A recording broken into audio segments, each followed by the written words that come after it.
And now it is recording, supposedly. Yes. Okay. So this is actually the last lecture in this semester, and I thought that yeah, sure, we should finish the slides, or at least talk at least a little bit about these wave-like structures.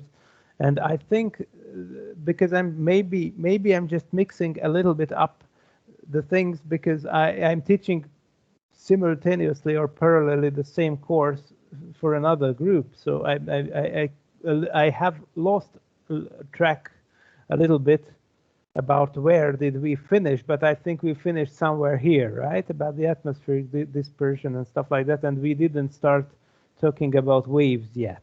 Is it correct? Or did I already start to talk about stuff like this? No. Not yet. Okay. We finished just before the waves. Yeah. Exactly. Okay. That's what I thought.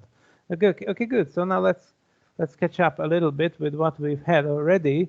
And unfortunately, I realized that these slides are most of them are in Hungarian. But anyway, there are not much to read on these anyway, just the formulas. So again, last time we discussed about the Lagrangian and Eulerian interpretation of fluid mechanics, which means that you can either observe it from a reference frame that is moving with the flow, or with a reference frame that is fixed in an inertial system, the inertial reference frame. And so the latter one is the Eulerian interpretation, in which we have, I don't know, measured temperature or wind or water pressure data from various locations, various fixed locations, like the Sydney Opera House. And then there is the Lagrangian interpretation, in which you move with respect to the inertial reference frame, and also you move with the flow, and then you can also measure a lot of quantities. Let's say, for example, on board this ship, and then you have to synchronize somehow what you measure in the two systems, and for this synchronization, there is this transformation that is written here that we applied and we discussed last time. This is in the particular case of the velocity, but you can apply it to a scalar field or whatever vector field you wish also. Let's say, for example, for temperature or pressure, that you can take the full time derivative of the pressure, which means you take a time derivative along your path. This is the full time derivative, and as the Newton's equations of motion are actually following the particles, because they are particle-based differential equations. In the same manner, because the Navier-Stokes or the Euler equation itself is just a special version of the Newton's equation, F equals ma. So the same thing happens here. So the left-hand side is just this so to say, total derivative, and this is made up from the Eulerian derivative, which is the partial derivative when you keep the positions fixed, and you measure, for example, the pressure change in time at the fixed location. So therefore, we have the partial derivative, and we measure this quantity, which is called the advective term, the advective derivative, in which you have your own velocity v, let's say the velocity of this ship, and you make basically a scalar product of this velocity and the gradient of the scalar field that you're interested in, like pressure field. And so this v vector times gradient pressure vector gives you the time change that is essentially a temporal change, which is associated in reality with a spatial change, just you're moving. And yeah, now in this case, we apply it for the velocity field, which is not a scalar field, of course, but we can do it component-wise in the same manner. So you all know this very well. But now we will pretend that we don't care about this really much, because when first we want to solve equations for small amplitude linear waves. Now what you see here is the Euler's equation form, in which you don't even have the Earth rotation, and being Euler equation, it doesn't have a viscous term. So all what it has is a pressure gradient, force, and acceleration, and the gravitational acceleration, and yeah, as we mentioned, Euler's equation is a Newtonian equation, so you have to have the full derivative on the left-hand side, and indeed you have, but in a lot of cases you can argue that the advective term is actually small, because, well, you can say that the you can say that the derivatives of the velocity are small, or the velocity are small. Technically, it turns out that in the cases of small amplitude internal waves, or no, not just internal, but let's now consider for this equation we can do internal waves, but let's say surface waves, for example. Small amplitude surface waves or pressure waves in the atmosphere, for example, we can do with this equation. You can practically ignore the second term, and in the meantime, you can keep, of course, the incompressibility assumption, which means the divergence V is 0. And yes, yet again, let's not forget that in this geophysical fluid dynamics business, it is very common to denote the three components of the velocity with u, v, and w instead of vx, vy, and vz for some historical reason.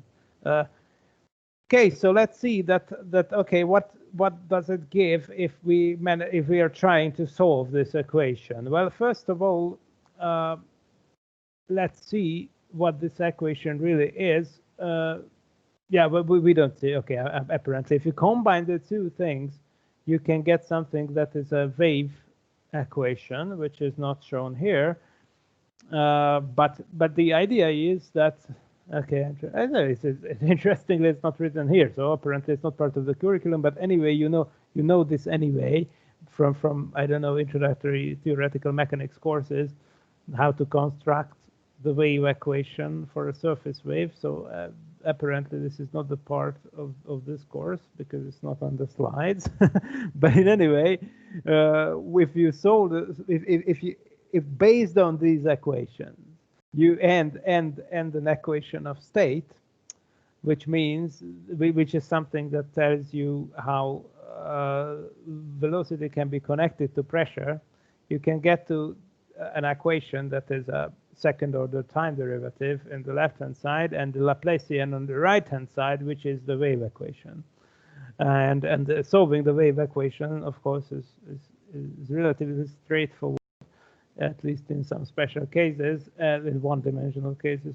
For example, now this is a one-dimensional case, and here you see the propagating wave, a sinusoidal wave, that is periodic in time and periodic in space, so it's a wave. And therefore, yeah, you can see the t is the period, lambda is the wavelength, or yeah, f1 over t is the frequency denoted by f. Angular frequency is omega, 2 pi over t as always, and k is the wave number, 2 pi over lambda, which means that obviously the phase velocity of this wave is omega over k, which is just another equivalent representation of lambda over t, which we know from since kindergarten, I guess. But now the thing is that generally omega and k are not independent. This is what is written here in Hungarian language. So omega and k, the angular frequency and the wave number are not independent, and you can, if you have an ansatz, if you have a form of a solution like the sinusoidal solution and the wave equation, then you can put the sinusoidal solution into the wave equation and do the derivation and see what's left. And what is left at the end of the calculation is a dispersion relation, which basically tells you how omega and k are connected, which also means that the phase velocity itself should also depend on k, and which is wave dispersion, of course. Now, water waves, surface waves on the water, are very dispersive, and we are just getting through this not because I don't think that you know this, because I'm pretty sure you learned this already, maybe several times. Just getting through this because after that we will see much weirder dispersion relations which occur in other systems in these environmental fluid dynamics business, which are weird. But to understand why they are weird, first let's take a look at a normal, regular, relatively well-known dispersion relation. Now, this is a very interesting thing that you see here. Actually, I've never seen this formula in this form before. It it is a dispersion relation of surface waves, but in an interesting manner, because practically this dispersion relation has two types of surface waves involved. Because on the water surface, on the free water surface, you can have two types of waves, basically, because of two completely different physical processes. The one thing is the capillary force that is acting on the surface. The capillary force tends to, of course, minimize the surface area, because that's what capillary force does. Because you know why it happens, because there are these little molecules, and these molecules inside attract on each other in an isotropic manner, which is pretty good. But for those molecules that are on the side, they are getting attracted to one direction only, but this is not getting compensated by anything out there, because there are no more molecules out here. So for those guys that are on the boundary, they will feel an inward force, and this is a force which hence tends to minimize the area of the surface, because all what these molecules want is just to get as close to each other as possible, like those little penguins on the Antarctica, which tend together in a circular pattern, in which everyone wants to heat each other and no one wants to get cold. So therefore, the boundary is as short as possibly achievable. And the same is happening here, of course. And yeah, so there is this thing that is the capillary force that tends to minimize the area. And there is the other thing that is the gravity, of course, the restoring force of gravity, that if you push a water parcel upward, for example, then of course there will be a gravitational force that is moving it down.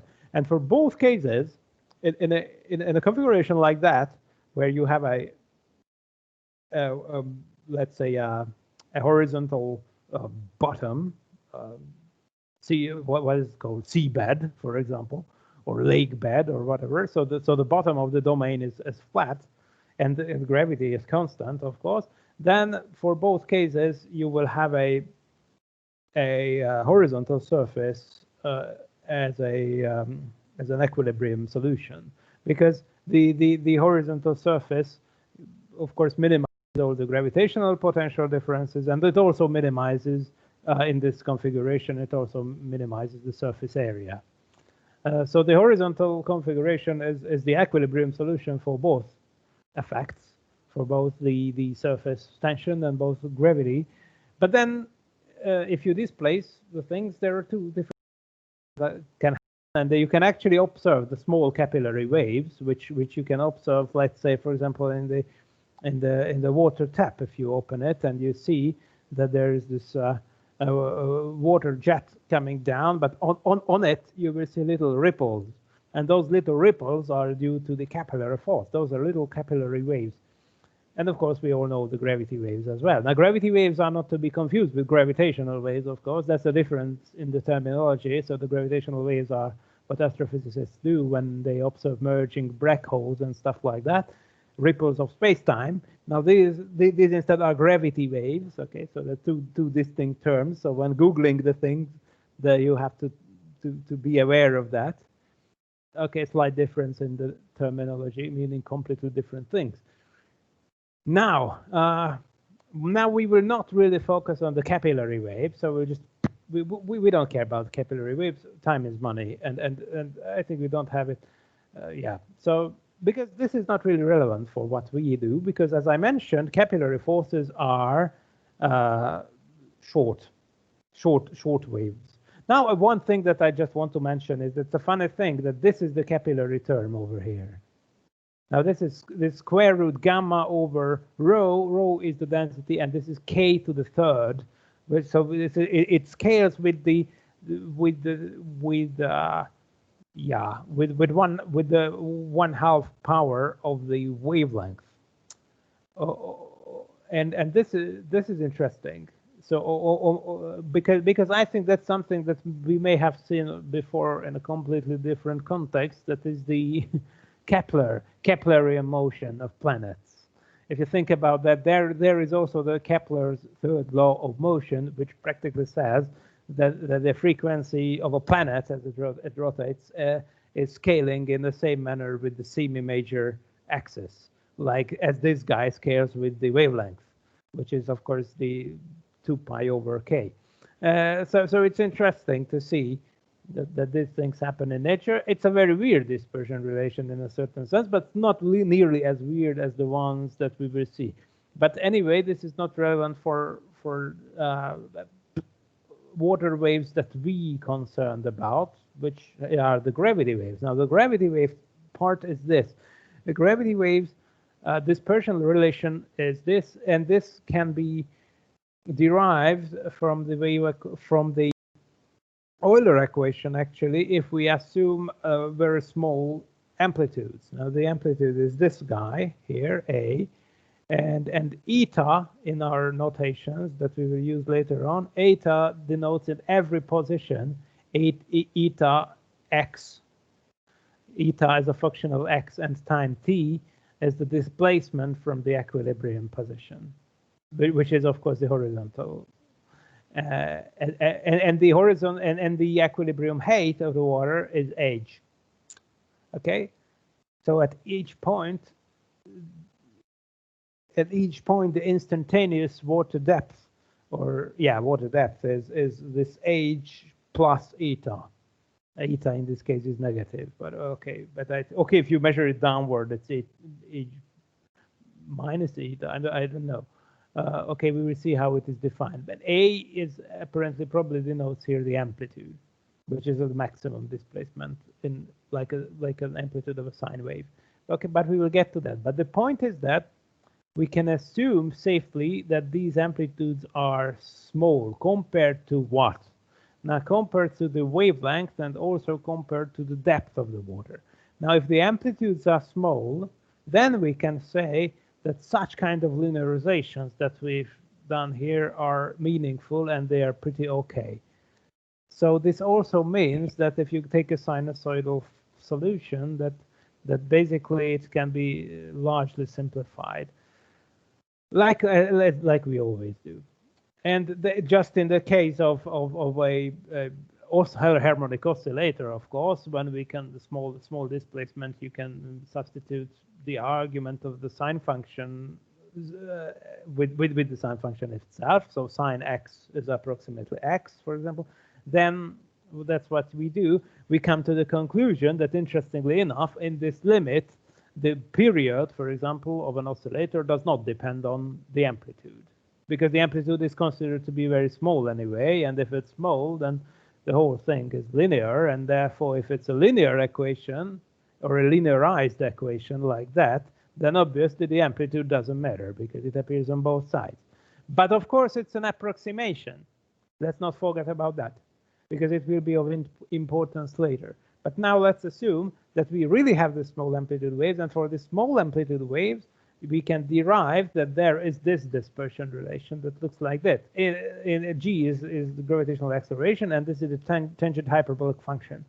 And in the argument to the tangent hyperbolic function, you have this hk. Now hk is of course can be either very large or very small. These are two limit cases. Now, in the hk is large, what does it actually mean? It means that h, which is the water depth, is much larger than lambda, that is the wavelength of the surface wave.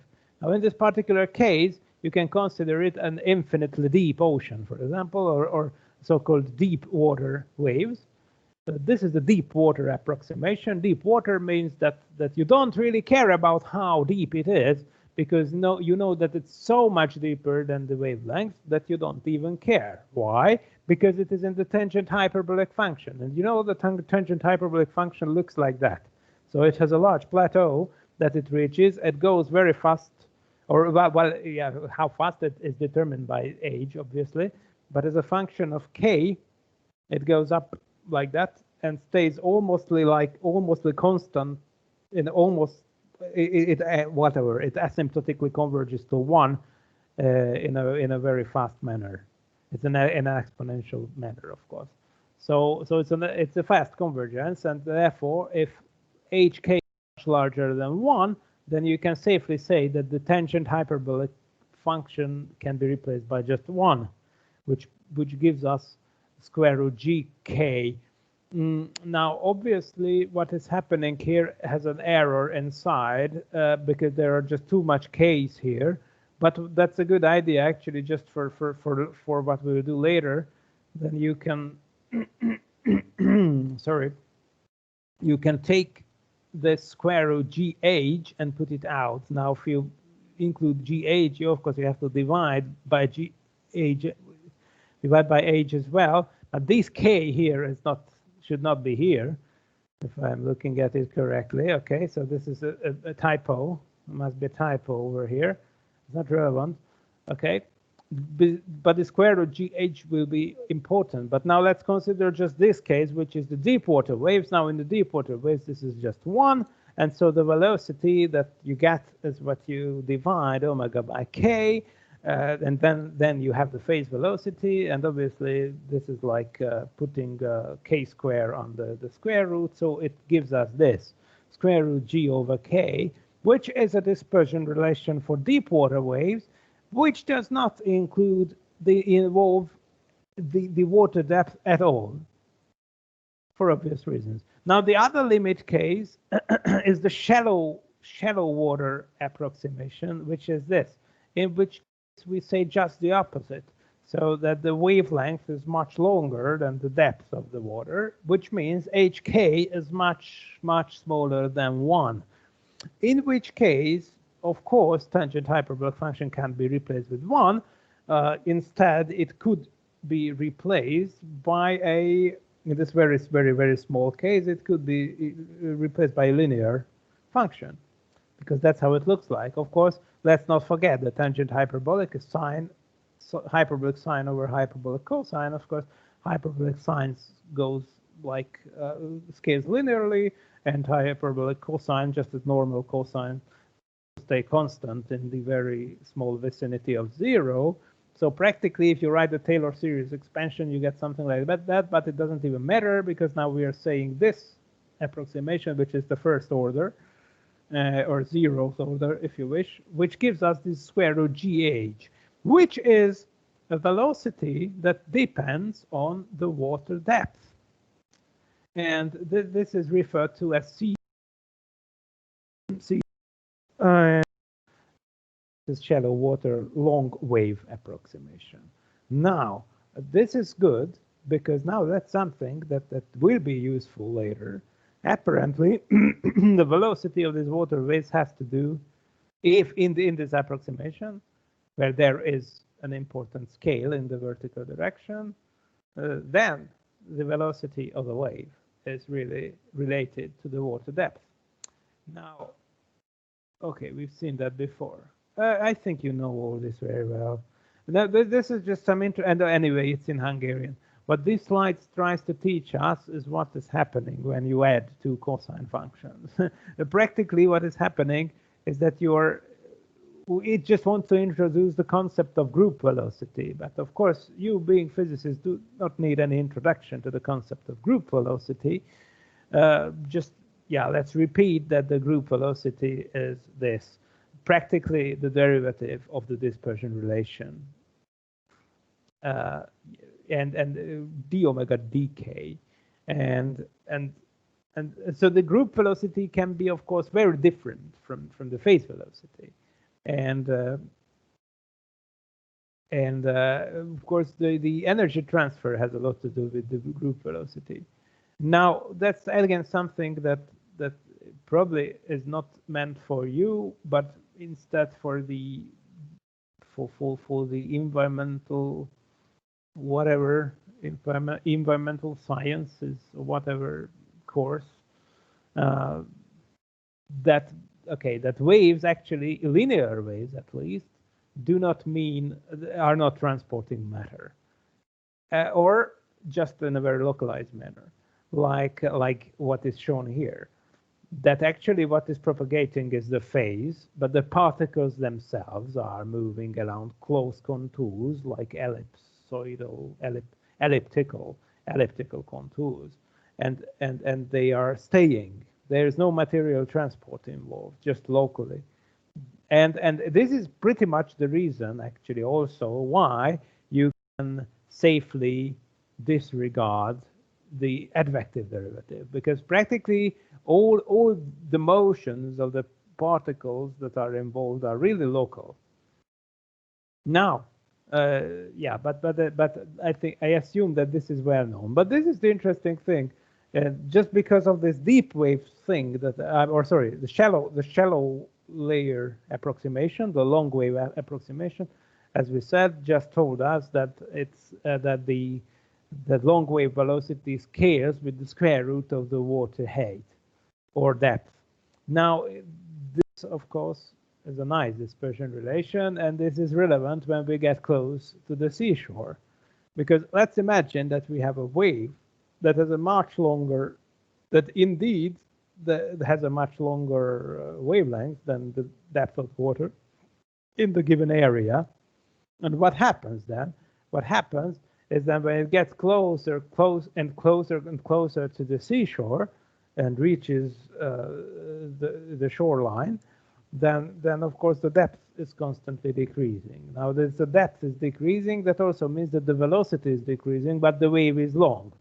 And the wave is long, this means that if you have a, let's say, a stepwise increase, for example, you reach a continental shelf or something like that, in which there is a very sharp bottom topographic change, very sharp decrease of depth at a certain location, then what is happening is that the front of the wave is already slower because it's already in the shallow domain, but the back of the wave is still in the deeper water, which means that it goes faster, which is an interesting thing.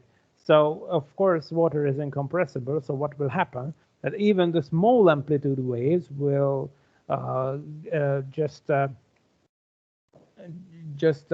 will be somehow compressed, and therefore they will have larger amplitudes, just like what is shown here. So you even see these breaking waves because they are so high that they just can't stay stable while they are moving, so they over tilt. And so these are already nonlinear waves, obviously. The nonlinear waves, the velocity is highly dependent on the amplitude, an approximation that is not true for the linear waves. But here, for these large amplitude waves, it is very important. And okay, just in the case of, I don't know, Snell, Descartes, optic, what we've learned in optics, for example, about wave reflection, just holds here as well. Obviously, here in the deep water, you have a longer wavelength, and then when you get to the shallow water, you will get shorter wavelengths. And this means that just because you have to feed the boundary conditions in precisely the same way as in optics, therefore, you will get a change in the direction of the wave propagation as well. And maybe, just maybe, it's something to be seen here in areas like that, if you look carefully enough, because apparently here there is a stepwise change. It's a I don't know what this is, but here you can see that some waves are propagating in a different direction precisely because they entered a region which is shallower. Okay, so these things are interesting, but even more interesting are the solitary waves. The solitary waves, or solitons, are very interesting solutions of the Euler equation. Now, in the case when we already care about this term, this advective term, and if we combine this Euler equation and the incompressibility, which still holds, then we can create another equation which is unfortunately or fortunately not linear. This is the Kartovic de Vries equation, which itself is not shown here, but it's a nonlinear wave equation.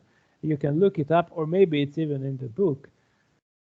But here the idea is the important thing on the phenomenological level, and the idea is this, that then if you consider also the advective term, you will get, which introduces the nonlinearity, by the way, of course, because this is the nonlinear term. Then you can create a wave equation which has very special solutions. Many solutions, by the way, but one solution was already found by Kartovic de Vries, and this is the solitary wave solution, which is amazing. So it looks like that in its form. Let's assume we have a water, like a configuration that is very similar that we discussed before, a horizontal bottom and a fixed equilibrium water depth. And on it, there is a surface wave that is propagating, and it looks exactly like that, which is the second hyperbolic function, which looks like this. You can see that it is indeed a propagating wave, because here inside you can see x minus ct, where c is obviously the propagation velocity. So it means that whatever its shape is, it keeps its shape, and it is propagating with velocity c.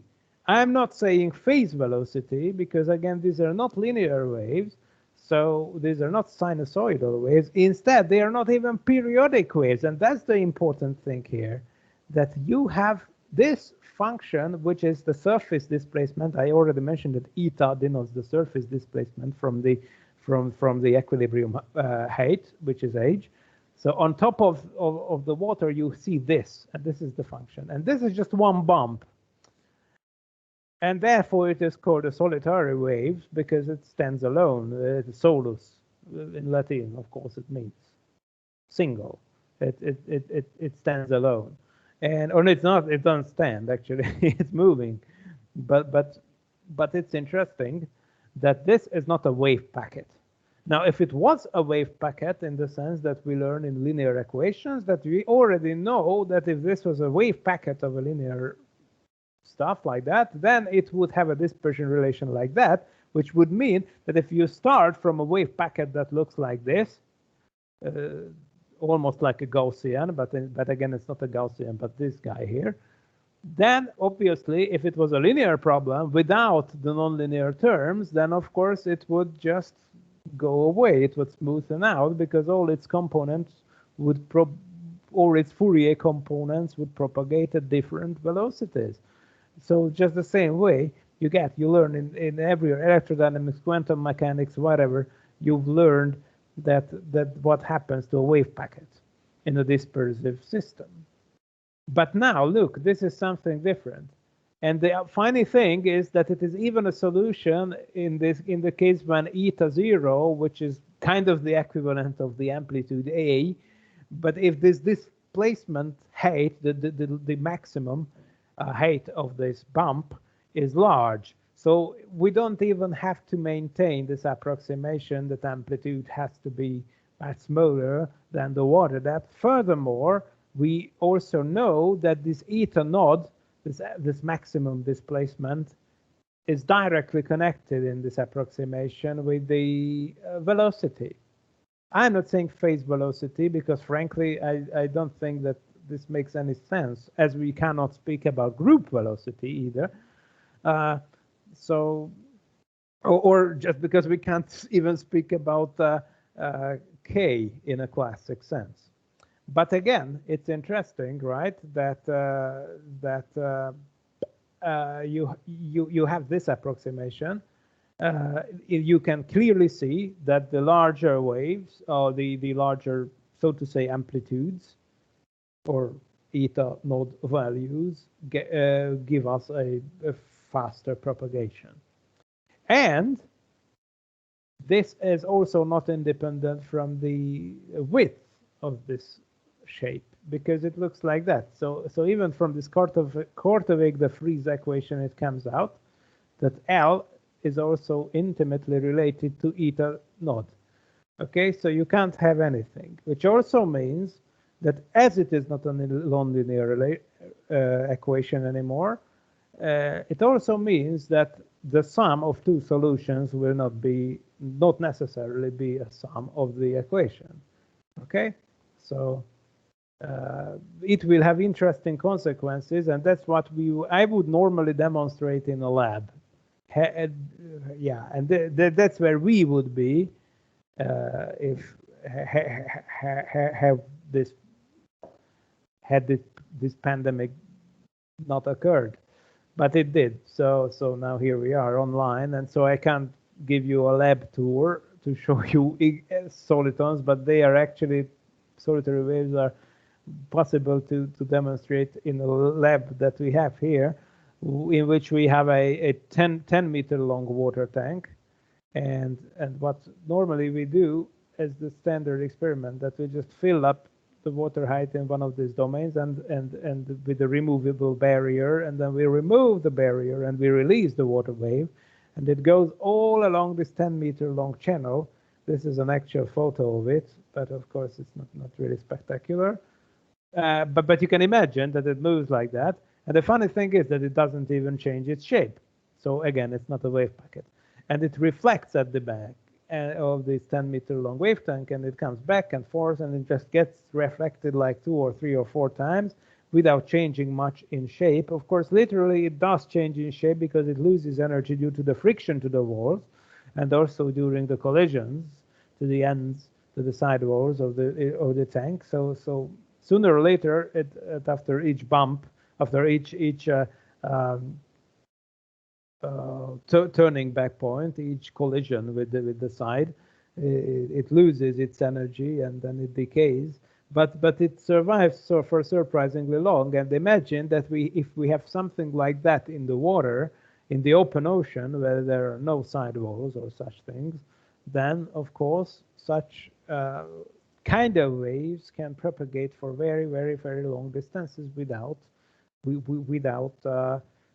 changing their shapes practically. So they're kind of maintaining their compact structure, and this is exactly why they are also referred to as solitons, where on you can detect the ending on at the end of the word, which is precisely the same suffix than what you see in elementary particles like proton, neutron, and stuff like that, because they do behave like particles in this sense. Compact, solitary propagating compact objects, pretty much like particles.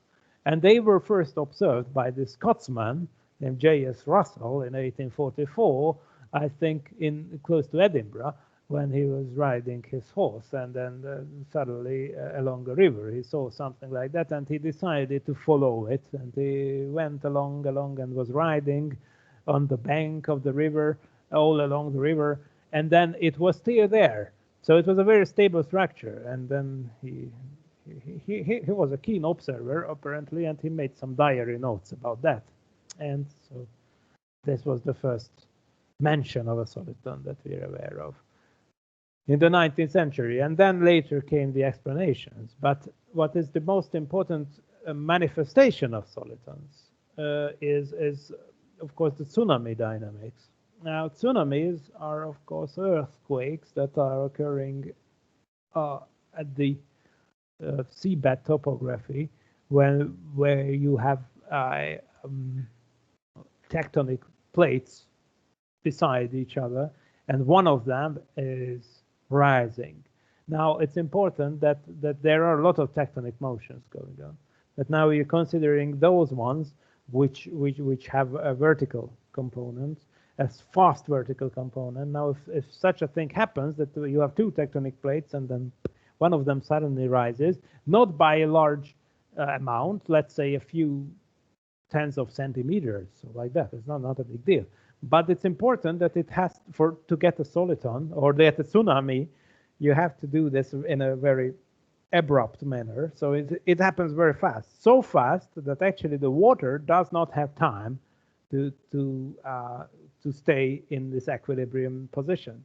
So this motion is so fast that actually a certain amount of water on it is getting lifted, and it has no time to smooth out.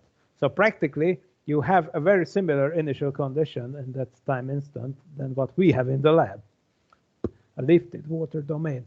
But again, it's not much of a height difference, actually. So you would not even notice this small amplitude if you were there on a ship crossing the ocean. Because what happens then? Then here there is this lifted water domain, and then it starts to propagate in a manner that is pretty much like the Kartovic de Vries soliton. And now I assume that in the original slides this was an animation, and unfortunately this is a PDF in my case, and it's not moving.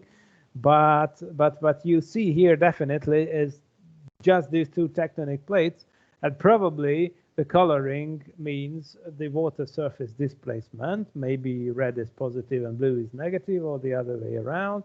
And then we would see that then this would propagate, go like this, and travel like thousands of kilometers, and still stay in a compact form. Now, again, just if someone calculates how much water this means that is lifted up. So even if again this uplift is like, I don't know, 20 centimeters or 30 or something like that. But let's just consider that you have this roughly 1,000 kilometer long region, and they're a few hundred kilometers wide.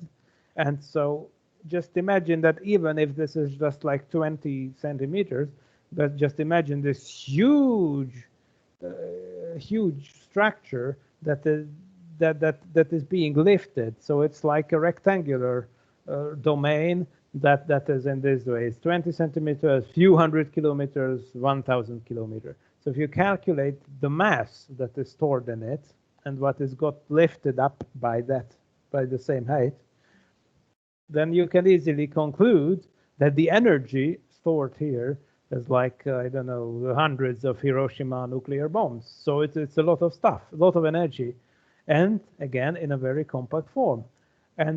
But on the other hand, as I mentioned, tsunamis are not really detectable in the open ocean. Of course, they are detectable, but they are not dangerous, because even if you are there with a ship, again, if it goes underneath you, you will not notice much.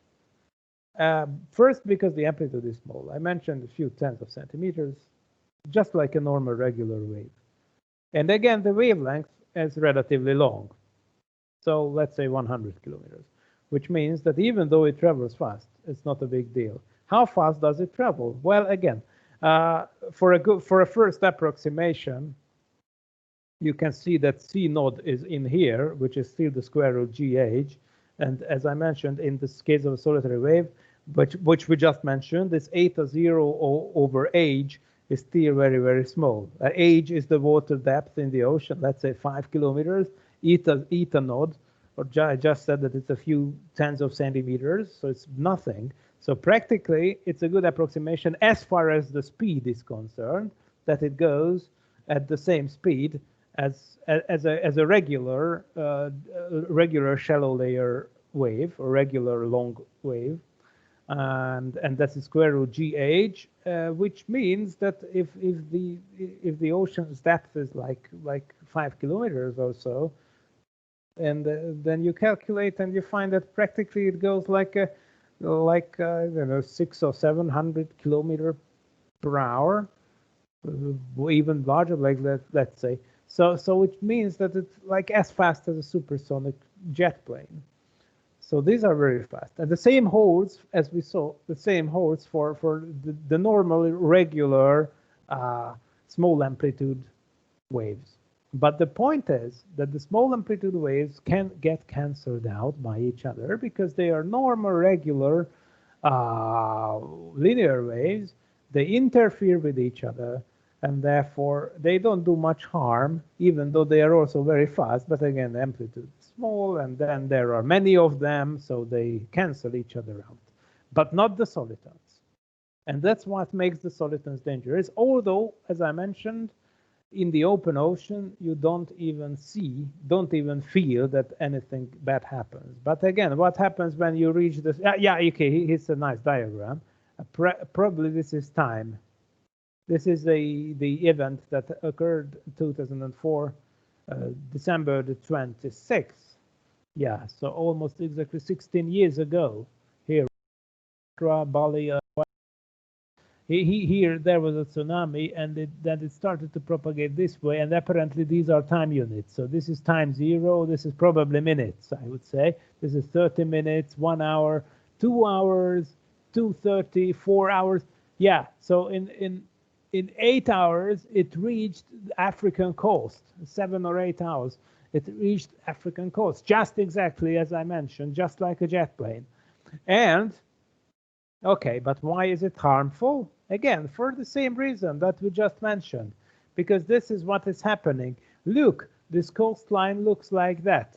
Now imagine that you have this solitary wave that was compact enough that it managed to travel through the whole ocean without being cancelled out, because it's not a regular wave. This is not something that actually, even if two solitons collide, cancel out. It's also that's then you would have these two bumps of water starting from the opposite ends of the water tank with the same characteristics, and they just go through each other. They do not stop each other. They do not, let's say, meet at the center and then platch. They do something like that, and then they decay. No, it's not what they do. They just go through each other, and so you can't really stop a tsunami by creating an artificial tsunami. Let's say, as I said, someone may have the idea, so let's say explode like 100 Hiroshima bombs at the opposite seashore, and so we would create a counter tsunami, and these tsunamis would collide and cancel each other out. But no, this would not happen. The best thing we can reach would be that all the guys on the other side will also get a tsunami, which is not really what we want. Okay, so tsunamis are tricky, but why? Again, because the coastline has a topography that roughly looks like this, and again you have this bump, and again the leading edge of the bump is already in the shallow domain and the continental shelf territory, but then the backside is still in the deep water. So this nice, cute 20-centimeter large bump will get compressed, and so because water is still incompressible, if you compress it in this direction, it increases its height in the other direction, and this is how you get these 10-meter large brutal tsunami waves that you saw in the news, and so this is something that is really brutal when it hits the shore, obviously, because, as I mentioned, it stores the energy that is equivalent to many Hiroshima bombs. So that's a bad thing, and apparently we can't do much against it. So the only thing that is good that at least those people who live far away have some time to be prepared, but just a few hours. And this is indeed very compact. What is for sure is that the energy, as it propagates, the energy is getting scattered over longer and longer phase lines. That's true. So apparently it doesn't hit that hard here as here. That's for sure.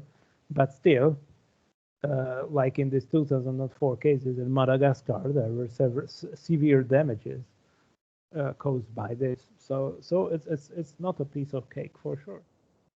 And that's bad. And yeah, this is precisely a diagram of what I just mentioned, of what kind of tectonic movements trigger the tsunami waves. And of course, another way to make tsunamis would be, of course, a meteoroid impact, an asteroid impact, like the ones that wiped out the dinosaurs. It's also very interesting to see this plot, which means that for many decades you can see how many tsunamis were recorded, and most of them, interestingly enough, was not damaging, because maybe they were just small enough, or they were just far away from those locations that are populated. I don't know, but Japan is a very bad situation for sure, because as you know, but you know that it has a very tectonic contact line very close to its shores. which actually yielded the 2010, I think, yeah, it was 10 years ago, the big Japanese tsunami that yielded the Fukushima accident that we discussed last time. And actually, tsunami itself is probably sounds like a Japanese word. So, of course, it's not by accident. Now, okay, again, if you calculate this from using this formula, but just it's enough to use this formula, the square root GH. Someone substituted this into the formula for us so that we don't need to do it. Just see what is happening. So if you are in the 4,000 meter deep ocean, then you have a long wave that is, wow, this is a very long wave, 200 kilometers. No tsunamis here. This seems to be a regular wave. But otherwise, yeah, from these numbers, it doesn't really matter, at least not far away from the shore. Now, what is happening here, if you get to the very close vicinity where the water is only 50 meters wide, and it is compressed in the horizontal direction to 23 kilometers, which of course means that the amplitude will proportionally rise. And so when you reach this domain, then you will have such a high wave that it tilts over, and so then you have the breaking wave. And there are some empirical data about that. What angle do the waves break? I don't really know any theory for that, but there are empirical data that mention that if the slope is larger, it says. I'm not sure about what it means. Okay. If the slope, okay, it also has to do with the slope of this the shoreline. So if the slope of the shoreline is larger, it says, which is weird. Okay, I'm not sure I'm believing it, but it says that if the slope of the shoreline is larger than 20 degrees, then there is no wave break.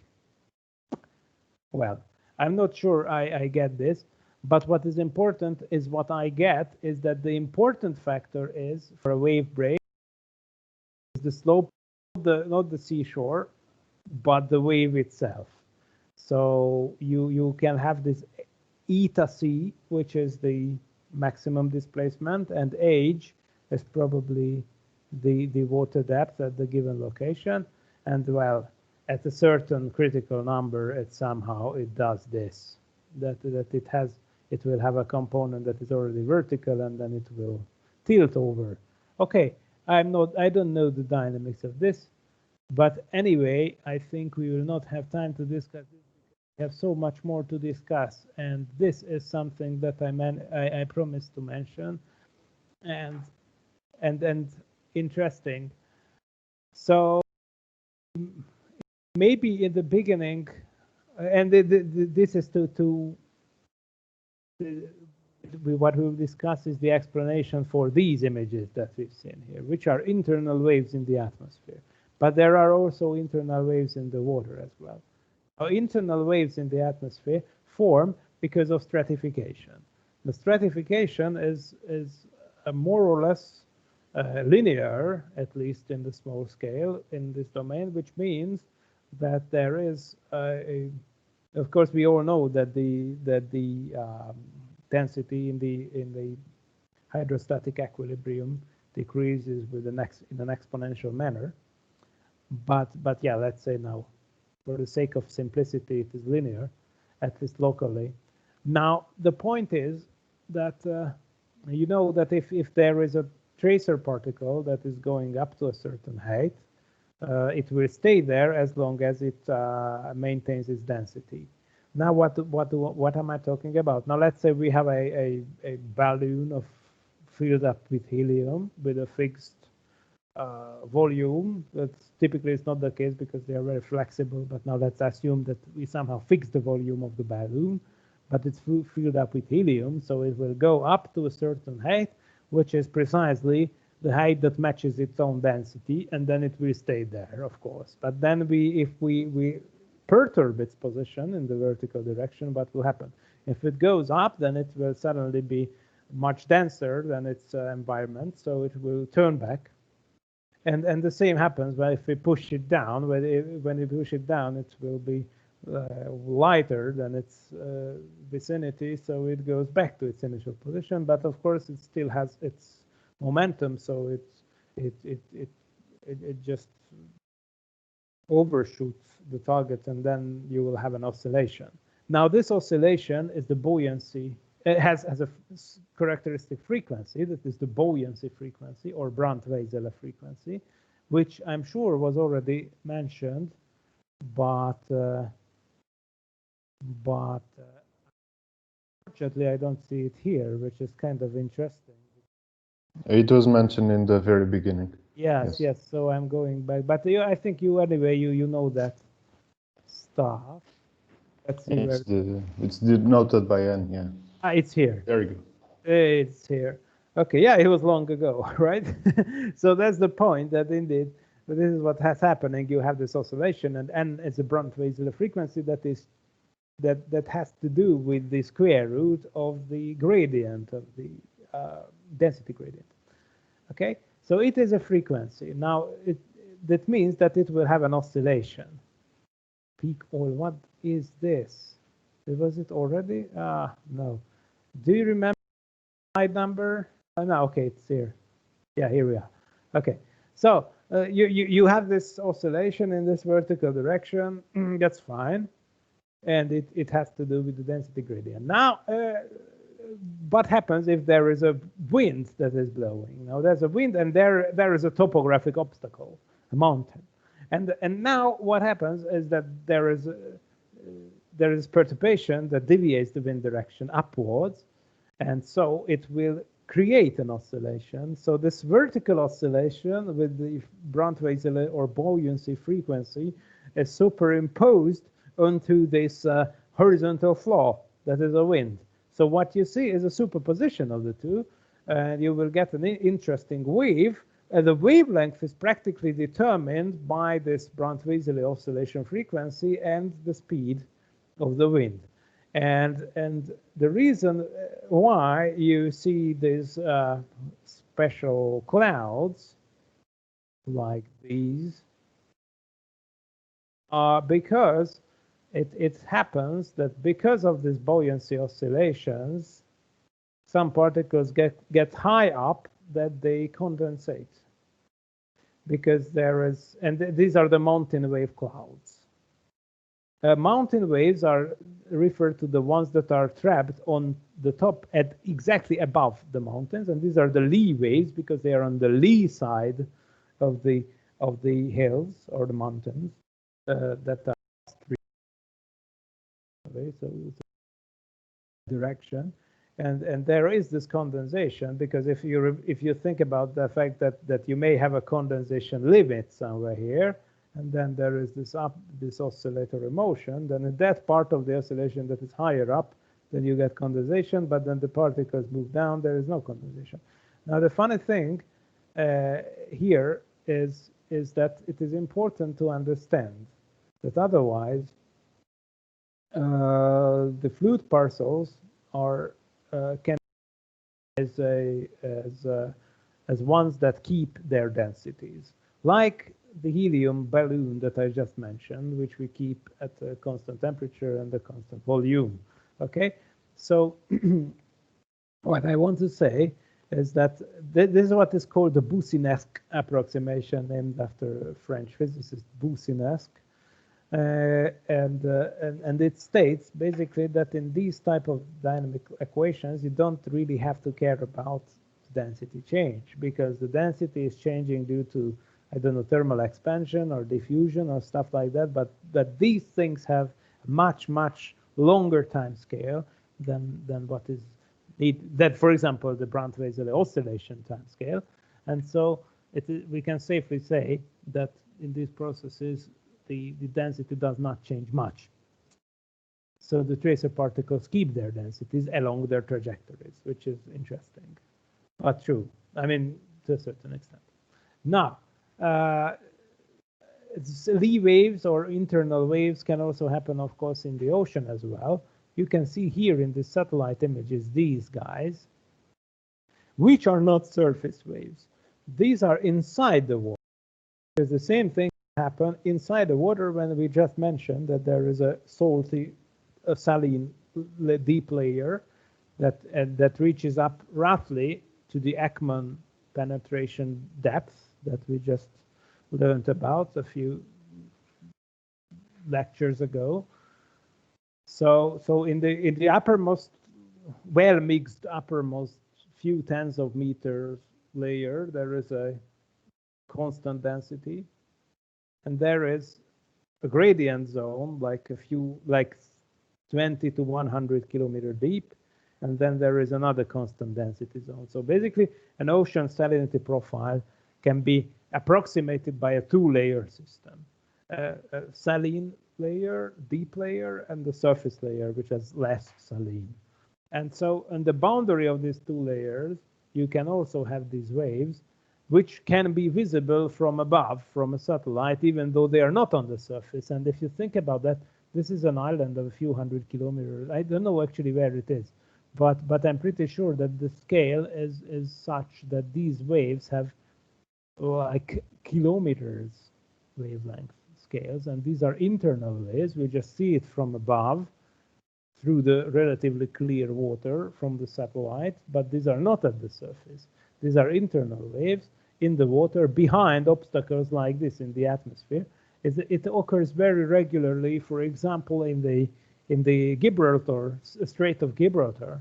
You can see every day because in the tidal flow between the Atlantic Ocean and the Mediterranean back and forth, you will get these situations, which is the equivalent of a wind that is blowing basically above a hill, and the same thing is happening in the ocean, and so you see the same kind of waves, internal waves. Yeah, and these internal waves are actually very important when it comes to mixing, because it's in the ocean. It's a very tricky thing. We already mentioned Ekman pumping, which is one way to connect the deep ocean to the upper ocean. But another way is that it is a mixing process due to high amplitude interfacial internal waves inside the water, like the ones that we've just seen in the satellite image. Okay, so yeah, that's a lot of stuff here, but I promise that I will talk about the third type of waves, which has a very weird dispersion relation, so I said. And to get that, let's start again from the Euler equations, but this time let's incorporate the rotation of Earth. We are very familiar with these equations already. Yeah, again, as normally we assume we are standing on the pole. F0 is the Coriolis per meter at the pole, which is 2 omega. Omega is being the angular velocity of the planet's rotation. And here we go. Let's see. You can introduce, yeah, again, it's a linear approximation. So we neglect the nonlinear terms, like the advective term. And so that's why we have it in an Eulerian frame, seemingly. Euler equations in an Eulerian frame, very nice. And and for practical reasons, the mathematics is done like that first we decompose the pressure to a z-dependent part, which and the deviation from it. Now, of course, because of the hydrostatic equilibrium, and because that's the only equation that among these three that has a vertical, that has to do with the vertical component at all, this means that if there were no pressure perturbations at every point, in a equilibrium situation, the vertical position Z would tell us exactly what the pressure is. So this would be the equilibrium pressure PS, and pose P to this equilibrium pressure, and what remains is the P prime, that is the dynamic pressure. And so we can reformulate the equations from for the dynamic pressure. because then the derivatives, again, x and y derivatives are all just depend on the p prime, because the p is just depending on z. It does not have any x or y dependence. So these partial derivatives can be replaced by partial derivatives of p prime, and so yeah, that's just a little trick. And then we can what we can plug in is an ansatz. I don't know why it says ersatz, whatever it is. So a function with the assumed form of the solution that is a plane wave. You can see it's a plane wave function, and it is in the same phase for the velocity and the pressure. That's just what we assume and plug into the equation and see what comes out. Obviously, if you have an equation, a system of equations, and you have an ansatz and you plug it in, then what you will get at the end is the dispersion relation.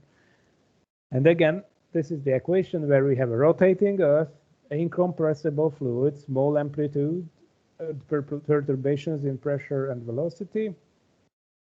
And yeah, let's see how they propagate. So we just assume that they propagate somehow in a manner of a plane wave. Okay, and let's see what is happening. Yeah, obviously it's needless to say that the k is the wave number vector made up of the three components. And let's see where it leads us. Now, if you plug these in and do the derivations, you are almost there. Well, now, if you plug it in, you have the derivations, you're practically arrived to the dispersion relation. But look, this dispersion relation is fucking weird. This is amazing. This is something that you don't normally see. First, let's see that let's combine these two. Let's combine these three actually to one formula. And you will immediately see it in a very trivial manner. So just what you do is just plugging in these to the third one and reorganizing the equation, and you will get a formula that looks like that. Kz, this is a dispersion relation. What is interesting to see is that it is not proportional to the. It doesn't have to do with the magnitude of the wave number vector, just the direction. Why? Because here it is a kz component, but this is divided by this guy, which is the length. Okay, this is the length of the wave number vector. So practically, this is just a sine or cosine function, and depends on where you measure your angle theta. But this is just depending on the angle of the wave propagation with respect to the axis of rotation of Earth, which is weird. So again, this is dispersion relation that doesn't depend on the magnitude of the wave number, but it only depends on the direction. So the frequency is determined by in which direction you propagate with respect to the axis of rotation. Which means that, let's say, we have this experiment, which is a rotating tank in the laboratory. It's rotating on a table. And in the meantime, there is a little thing in the center that is vibrating at this frequency. And this frequency sets the angle of propagation. So the waves will propagate, the plane waves will propagate in a certain direction, like that. So these are wave traces, and this is fantastic. So these are called inertial waves, which are, we just mentioned that the internal waves are the group equivalents of the internal Brandtweissele oscillations. Now these are, in a similar manner, are the group equivalent of those how to say, inertial trajectories that you may remember that I've shown these plots where floaters or buoys were tracked on the ocean surface with GPS receivers, and you could see that they are going around and around and around and drifting because of the inertial motion, right? Now the same thing is happening here. This is kind of the collective equivalent of the inertial oscillations. And this is absolutely fantastic, that you have this type of waves in the atmosphere that has to do with the rotation, but they can move up, they can move down, and their directions are determined again by the frequency of the forcing. So that's something really unusual. And not to mention that you can make it even more complicated if you incorporate waves. You can have inertial gravity waves, inertial and internal waves at the same time, because and I think that's a pretty big leap here. So I'm not really satisfied with these slides at this point, I have to say, because this is again okay. That's maybe maybe just to see how complex can this practically become. This is the full equation of the Buoyancy approximation. I mentioned already that in Buoyancy equation we assume that there is no change in the. First of all, we assume that the density changes are small with respect to the reference density, and that the particles keep their density while on their path. Okay, and so this is practically a version of the Coriolis equation. Oh, sorry, the Navier-Stokes equation with the Coriolis term inside. This time it is placed on the left-hand side. This is the pressure gradient force. There is the buoyancy force, of course. We neglected the buoyancy force a few slides ago when we were discussing what? When we were discussing the drag. Then we could ignore completely the buoyancy, but generally it is important. So there is a buoyancy term, and the buoyancy term is linked to the buoyancy frequency, obviously, and so in a non-dimensional. Okay, and there is this guy here. Look, just to make it. Okay, it is called the Buoyancy equations. I mentioned Buoyancy approximation, but the two things are not the same, because Buoyancy approximation says that you ignore the changes of density, which is the same as the changes of buoyancy of a given particle. Whereas this equation just says, which is practically what we've already seen, is a advection diffusion equation, or seems to be something like that, which is precisely about, which precisely tell us how the buoyancy, or what is equivalent again, the density is changing with time and space again. So this is like a diffusion equation together with the advective term. So it's an advection diffusion equation, and there is the incompressibility. So these systems of equation is referred to as the Buoyancy equation, and you can find wave solutions for that as well. And boy, that is brutal, because okay, if you non-dimensionalize it, then you realize that the buoyancy term, so the buoyancy term can be expressed by the Bront-Weisel frequency, or n. And if you make the approximation that I just mentioned, you can also say that the left-hand side is 0 over here.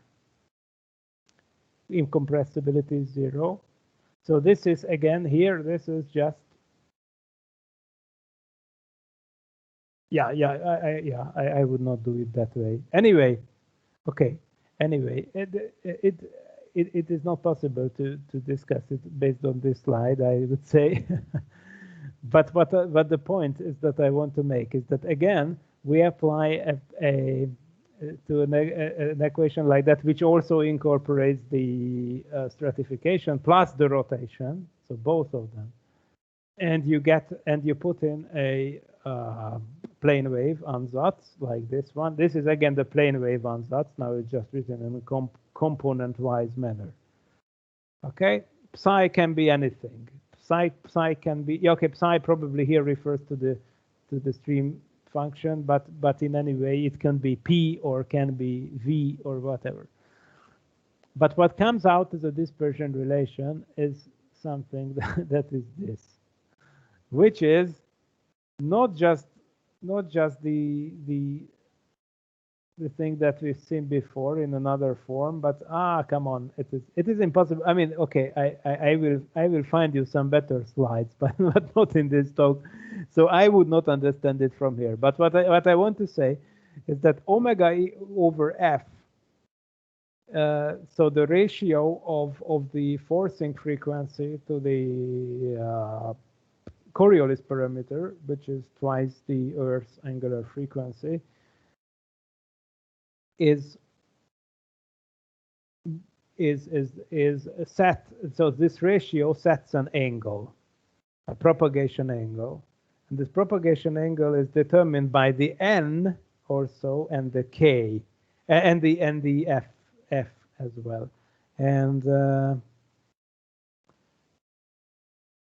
I want to switch to another. So I want to get out of this PDF so that you can see it, but let's see. I want you to see my browser, but you don't see my browser yet. Let's try it again. So what if I turn on Mozilla Firefox for you? Then you see my browser, right? Okay, and let's just write in internal gravity waves.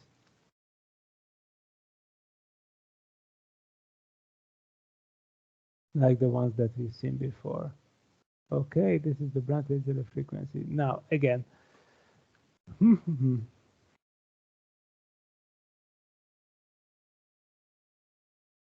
Okay, here's what we do. This is, oh, that's a different notation.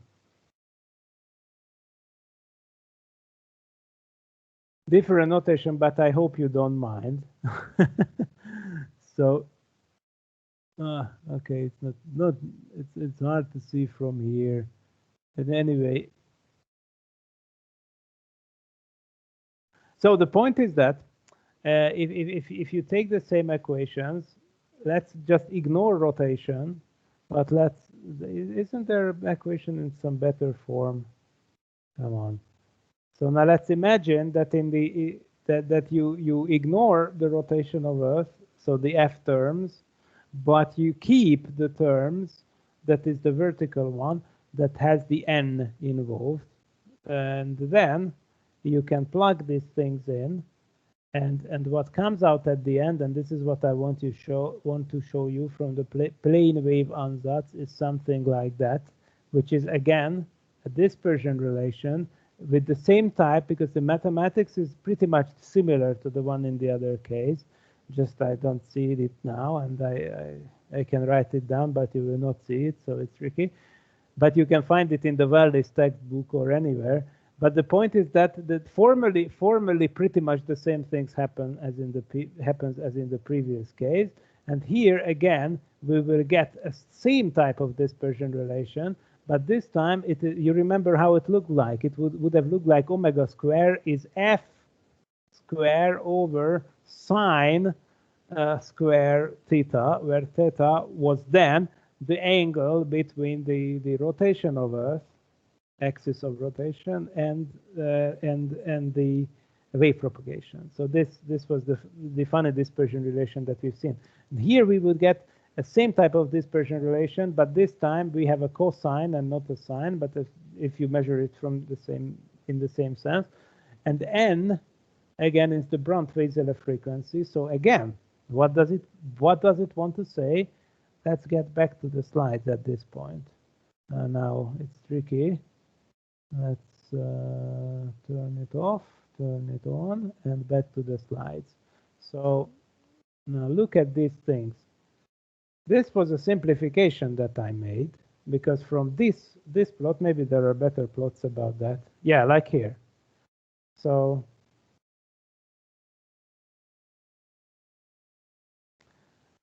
and this is important for your stuff, because so that's why I wanted to mention that interestingly, when you have these waves, These are internal waves, like the one that we just mentioned.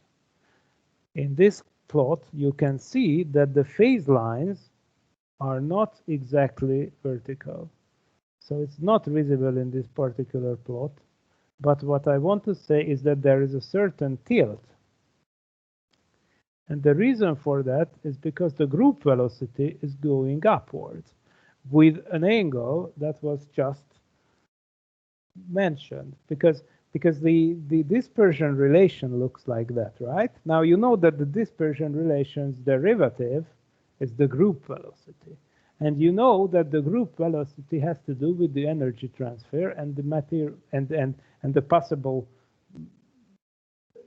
like upwelling, for example, energy transfer in the system. And now this is important, that it says that if you have a stratified system and the fixed forcing frequency, then you can have a wave motion that has an upward component as well. And this is important. This is why it can be used for gliders and also by birds, I guess, because behind the mountains, you will have these lee waves, but these lee waves are not just going up and down, up and down, up and down, but they have this upward component, this vertical component of energy transfer, because the group velocity will have this cosine theta in it.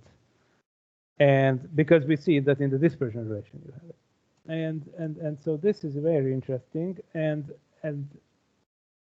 this is a way that as I mentioned, glider planes use here, like in areas where there are strong winds, like in Scotland, for example, where there are these big mountains and there is also big strong winds from the ocean, and they are using these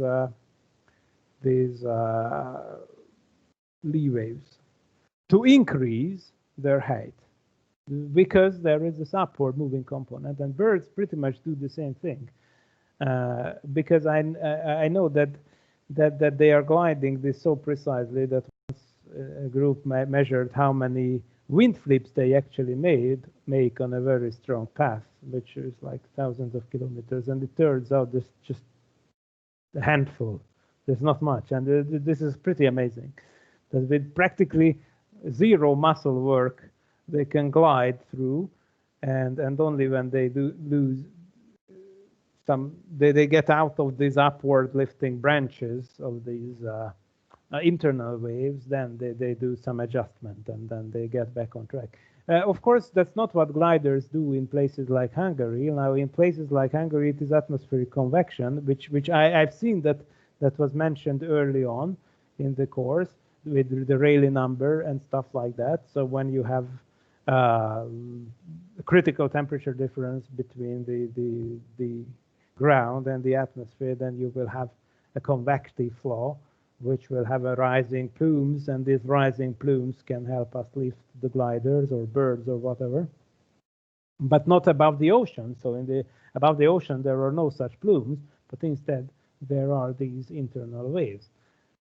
And but the truth is that it is still an open question what role these internal waves play. This is just very recent.